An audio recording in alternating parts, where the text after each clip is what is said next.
Welcome to Mahi media. నేను మీ సుమతి. విజయవాడలో వెలిసిన కనకదుర్గమ్మ అమ్మవారి విజయదశమి పండుగకు ఎంతో ప్రాముఖ్యత ఉంది. నవరాత్రులు వస్తున్నాయంటే చాలు తెలుగు రాష్ట్రాల్లో దుర్గమ్మ ఆలయాల్లో ప్రత్యేక పూజలు నిర్వహిస్తారు. అయితే విజయవాడ దుర్గమ్మ ఆలయంలో జరిగే దసరా వేడుకలు చాలా ప్రసిద్ధి చెందాయి. అయితే ఇటీవల వరదలు సంభవించిన నేపథ్యంలో నవరాత్రులు జరుగుతాయా లేదా, దుర్గామాత ఉత్సవాలను ఈసారి చూడగలమా లేదా అనే సందేహాలుండేవి.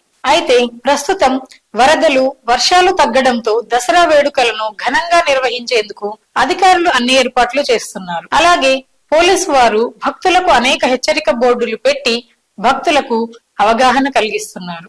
ఆలయ సిబ్బంది ప్రసాద కౌంటర్లను ఎక్కువగా పెట్టి భక్తులకు ఇబ్బంది లేకుండా నాణ్యమైన ప్రసాదాలను ఇచ్చేందుకు ఏర్పాట్లు చేస్తున్నారు. భక్తులు ఎక్కడ కూడా అసౌకర్యానికి గురి కాకుండా పోలీస్ సిబ్బంది మరియు ఆలయ అధికారులు కట్టుదిట్టమైన ఏర్పాట్లు చేస్తున్నారు. అక్టోబర్ 3వ తేదీ గురువారం నుంచి ప్రారంభమయ్యే నవరాత్రులు 12వ తేదీ విజయదశమి వేడుకలతో ముగియనున్నాయి.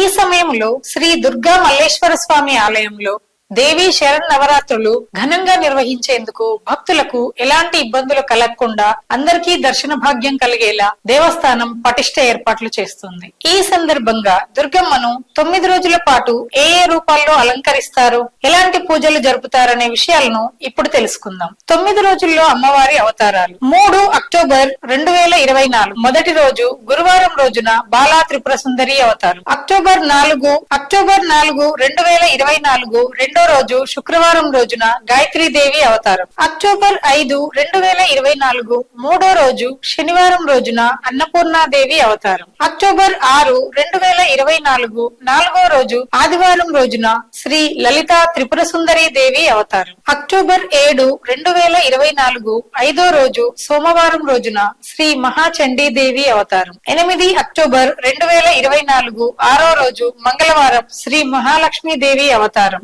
9 అక్టోబర్ 2024 ఏడో రోజు బుధవారం శ్రీ సరస్వతీదేవి అవతారం. అక్టోబర్ 10 2024 ఎనిమిదో రోజు గురువారం దుర్గాదేవి అవతారం. అలంకారం దుర్గాష్టమి. అక్టోబర్ 11 2024 తొమ్మిదో రోజు శుక్రవారం రోజున మహిషాసుర మర్దిని దేవీ రూపాల్లో దర్శనమివ్వనున్నారు. అనంతరం కృష్ణా నదిలో తెప్పోత్సవం నిర్వహించనున్నారు. నవరాత్రులు ముగిసిన వెంటనే 12 అక్టోబర్ 2024 శనివారం రోజున రాజరాజేశ్వరి దేవి రూపంలో విజయదశమి వేడుకలను ఘనంగా నిర్వహించనున్నారు. చూశారు కదా, ఇవండి అమ్మవారి అవతారాలు. మళ్ళీ మరొక మంచి కంటెంట్ తో మళ్ళీ కలుద్దాం. నమస్తే.